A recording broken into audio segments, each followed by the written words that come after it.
Hello? Hello? Hello? Is this thing working? Hello?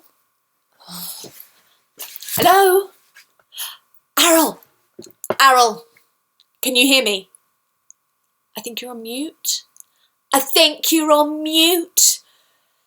Ridiculous thing working. Is that better? Can you hear Meg? Can you hear me? Hello? Hello? Okay. So, the great and exalted leader should be with us any moment now. He might be great and exalted, but he's terrible with technology. He's definitely going to be late. Do you know, sometimes I think he's got fewer brain cells than one of our Hello? Is this thing working? Hail, great and exalted leader! Countless galactic blessings be upon you! May your reign last for eternity, and your tentacles grow with ever-increasing lunar circle. Yes. Look, I've got a spin class in 30 clicks, so let's get moving, shall we?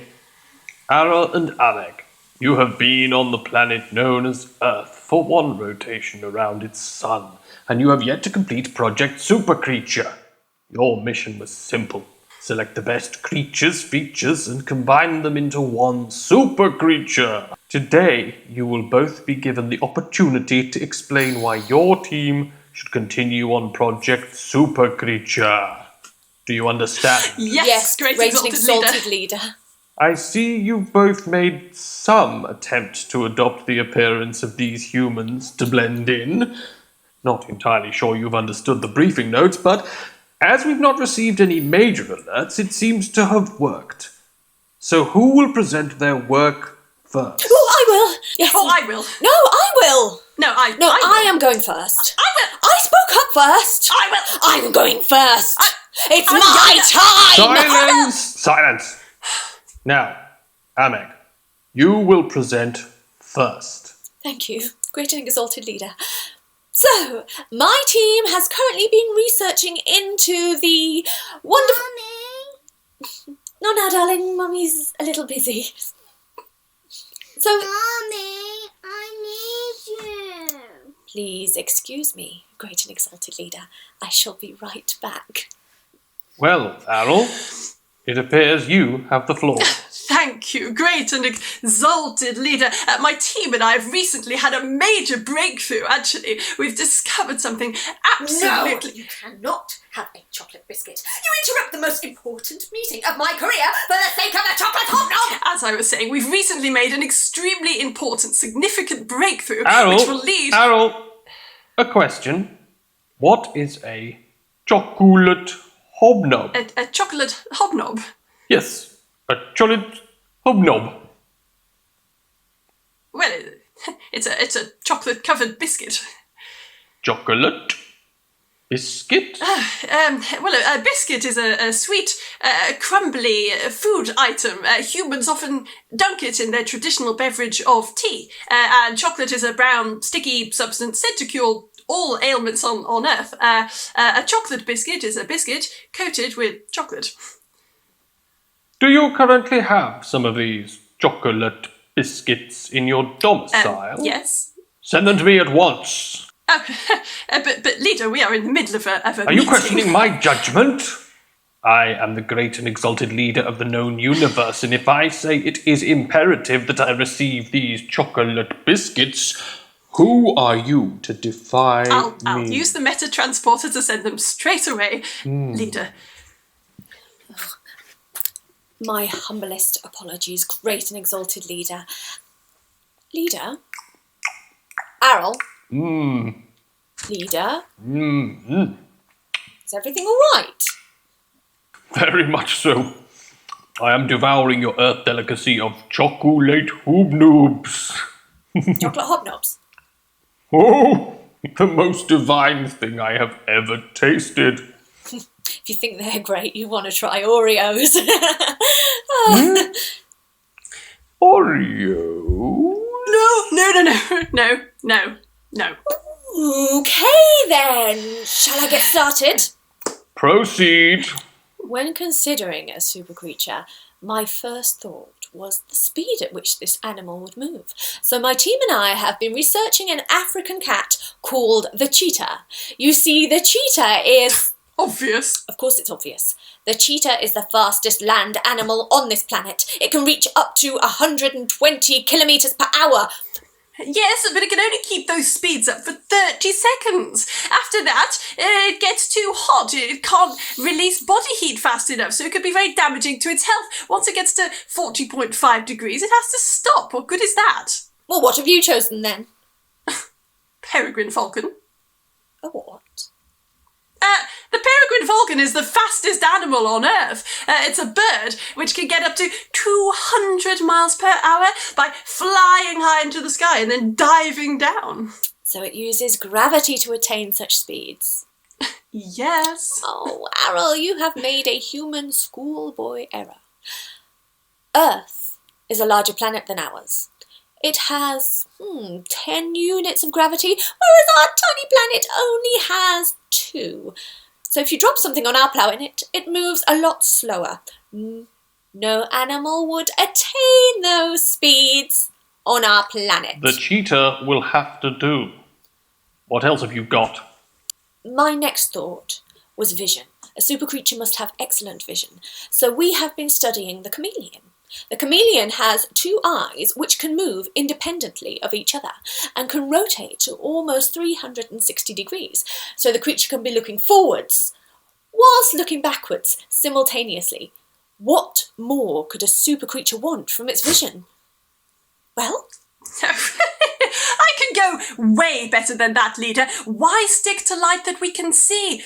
There's a type of light called infrared, which neither we nor humans can see, but some animals can. I can create a super creature that can see invisible light. invisible light!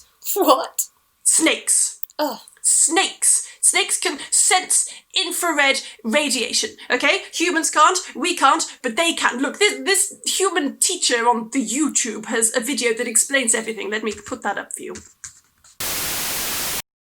Hi everyone, Lara here from Theatre of Science. In today's lesson, I'm going to show you a really cool trick which allows you to see something which is invisible. What? All you need is a mobile phone and a TV remote control. So let's get going. Now, a lot of you will know that the colours of the rainbow appear in a certain order. Red, orange, yellow, green, blue, indigo and violet. But did you know that on the outside of the rainbow next to the red is another type of light that humans can't see? It's called infrared radiation. Now, pretty much everything on the planet gives off infrared radiation as heat. If you've ever seen a picture taken at night where warm things like people are glowing yellowy white and cooler things are blue and green, that was taken with a thermal imaging camera that detects infrared radiation. Some animals, like snakes, some beetles, vampire bats, mosquitoes, they can sense heat, infrared radiation, but the human eye hasn't evolved to be able to see anything other than the colours of the rainbow. But your mobile phone camera is not as precise as your eye. So what I want you to do is get any remote control, have a look for where the little light bulb is. And this isn't dangerous. Point it towards you and press any button.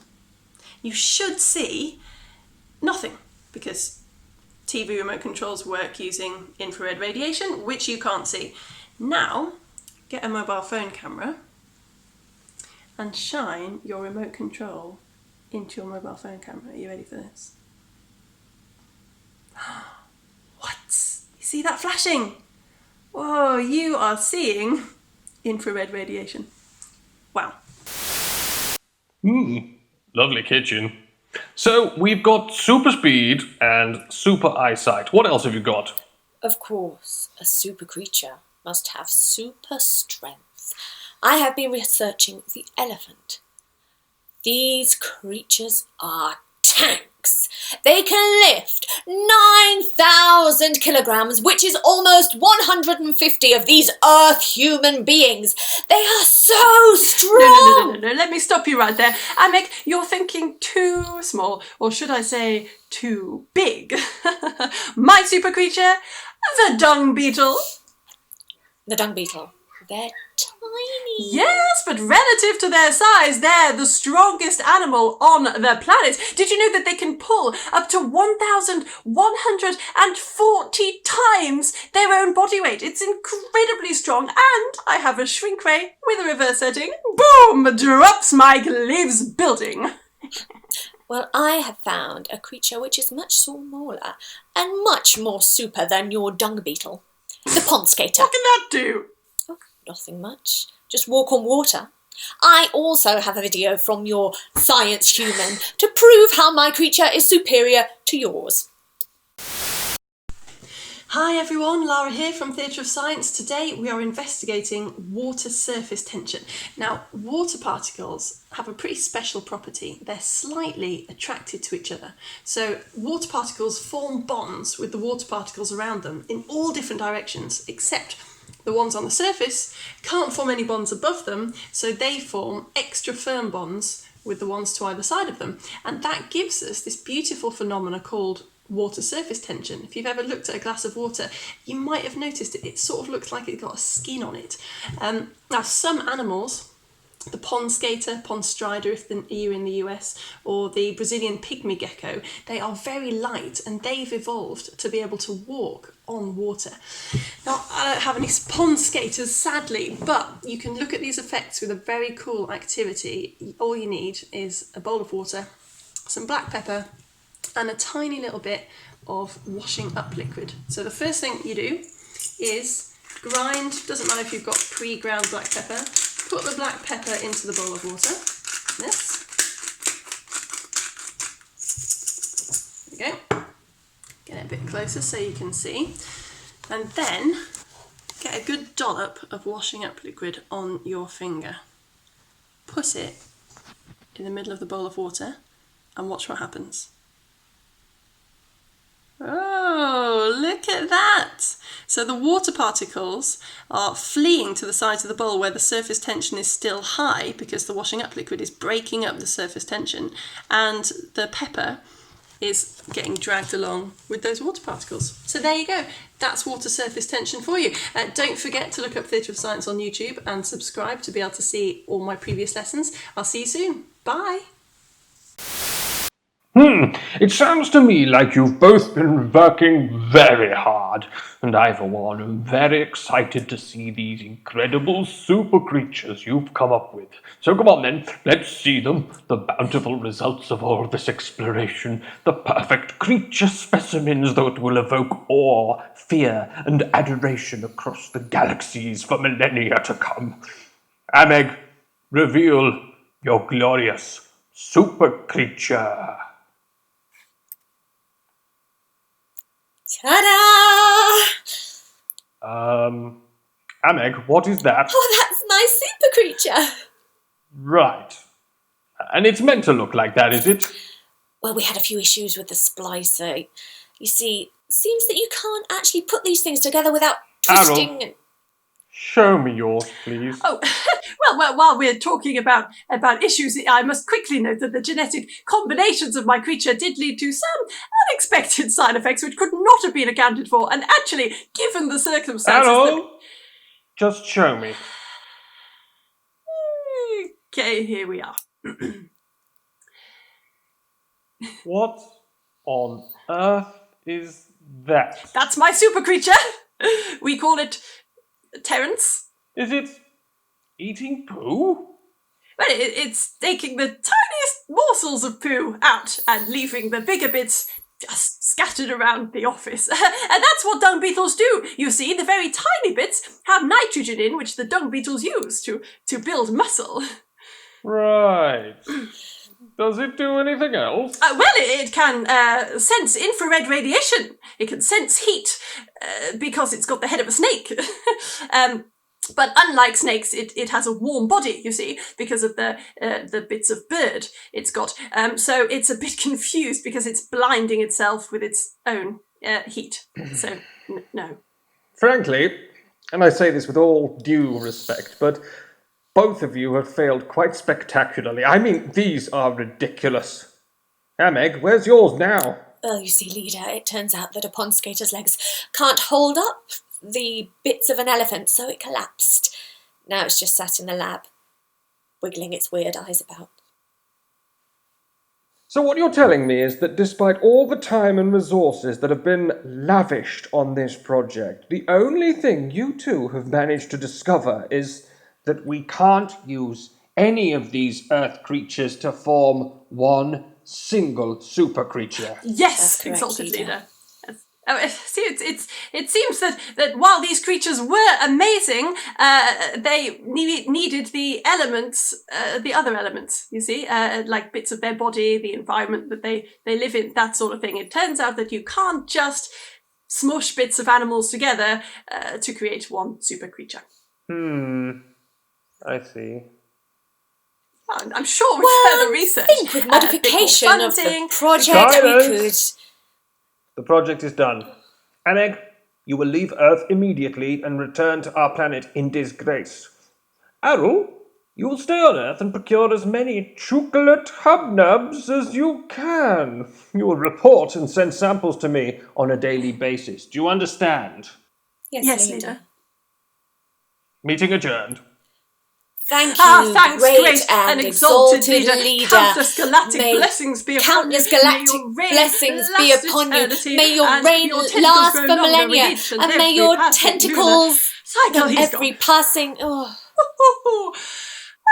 That did not go well. no. Don't suppose you could send me some of those chocolate hobnobs, could you?